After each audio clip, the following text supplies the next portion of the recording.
Recently, the pager attack in Lebanon captured global attention. This form of attack not only triggered panic among the Lebanese, but also caused a trust crisis among Chinese people in electric products produced in the West, especially iPhones. For example, on Twitter, a photo of an iPhone exploded in Lebanon has sparked widespread attention. On Chinese social media Weibo, Phoenix News created a vote asking related to trending news, do you believe iPhone's batteries also have security issues? 71% of 8,000 respondents voted for yes or could be. Guo Mingqi, an analyst of TF International Securities, estimated that the pre-order sales volume of the iPhone 16 series during the first weekend was experienced a decrease of approximately 20.7% compared to the last year of iPhone 15 series. 3 days after pager attack, the iPhone 16 was launched in mainland China. Normally, consumers would have to queue at stores to get the latest iPhone, even paying scalpers extra. But this year, the iPhone was already being sold at a discount on e-commerce platforms. On the other hand, Huawei saw a surge in support. This is because in the Western media's report of pager attack, manufacturers from Taiwan Island and Japan were unaware that their products have been converted into bombs, claiming that the external suppliers had tampered with them. Chinese consumers recalling that the US sanctions have prevented Huawei from sourcing parts from Western manufacturers, noted that Huawei has increased the localization of its supply chain. Many Chinese commentators argued that the US sanctions have, ironically, de-risked Huawei phones.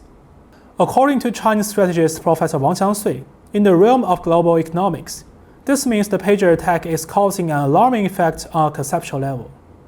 The term de-risking was originally popularized by Western media during Trump's trade war with China, but now it seems Western media have lost control of their narrative.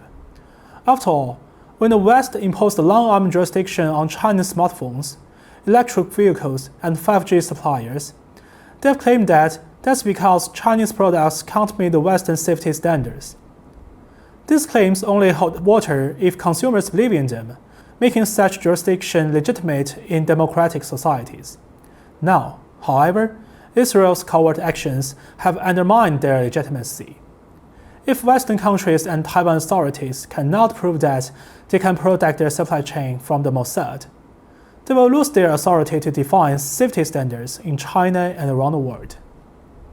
This, in turn, offers a significant advantage to Chinese companies.